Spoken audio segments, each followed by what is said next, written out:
Welcome to Total Gemini.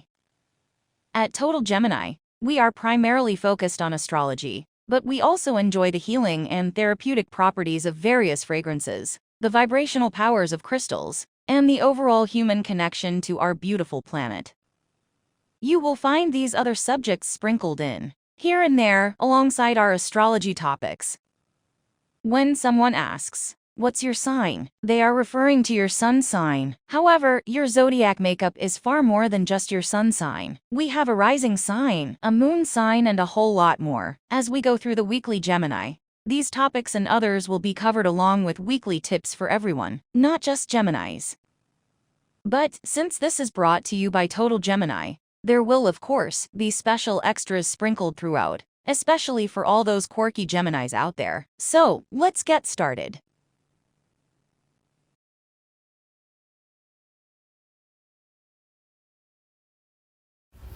The third week of 2024, January 14th through the 20th. Mercury is still in retrograde shadow until the 20th. Virgos and Geminis, it will continue to serve you well to be extra careful. Now let's talk a little bit about Mercury in retrograde. Mercury retrograde is when the little planet appears to be moving backward as viewed from Earth. Mercury retrograde shadow, simply put, is when it's between retrograde and its normal visible movement. It kind of appears to be standing still. Don't worry though, we will absolutely be teaching all about this and more as we progress through the year. Just as the last 2 weeks, this week starts with the Sun in Capricorn in the 4th house. The third week of January starts off with the Moon in Pisces, smack dab in the middle of the 5th house. So now we have 2 new things to review, Pisces and the 5th house. So let's get to it.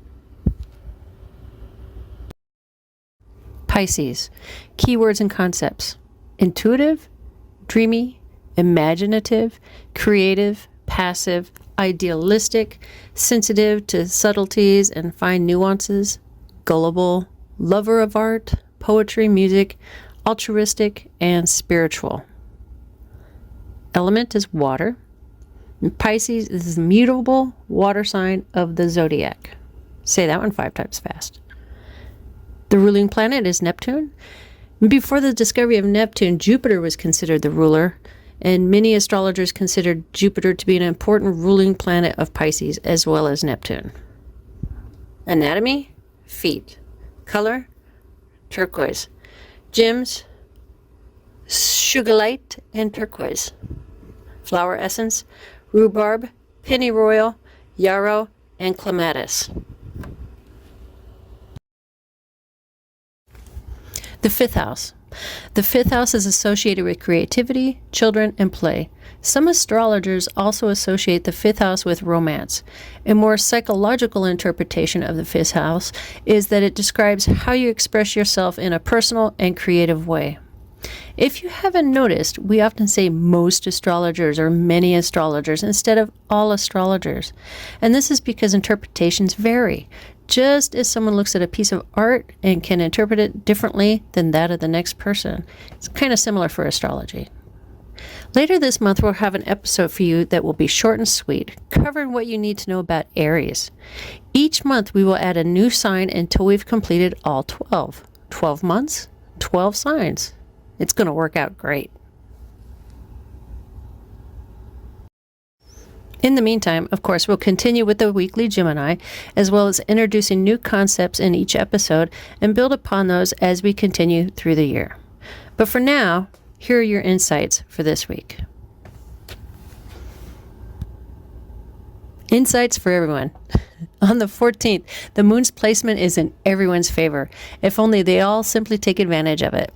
There's optimism and positivity in the air that is good for one's professional life as well as your personal life.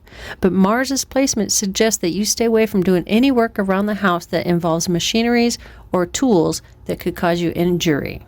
The 16th is the best day to attempt and to establish new unions with others. And on the 18th, the moon passes through the 8th house, which may leave you feeling worried and anxious about things. But hang in there because things change quickly with the moon.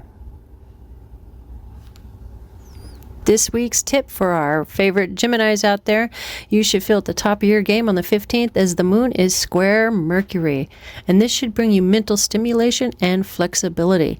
Take this time to tend to those practical matters as you are thinking clear and realistic. Wait until the 17th to express your feelings or show empathy with others. It will come across its best on this day, and your instincts and actions are in sync. But don't wait until the 18th through the 19th because you have a higher risk of being misunderstood. The 18th through the 19th is a much better time to occupy your time with artistic creativity. On the 20th, if you pay attention, you will notice that you will have an unusually deep sense of insight into the motivation of others. So take note. And that's it for this week, folks. I hope you join us again next week. Later.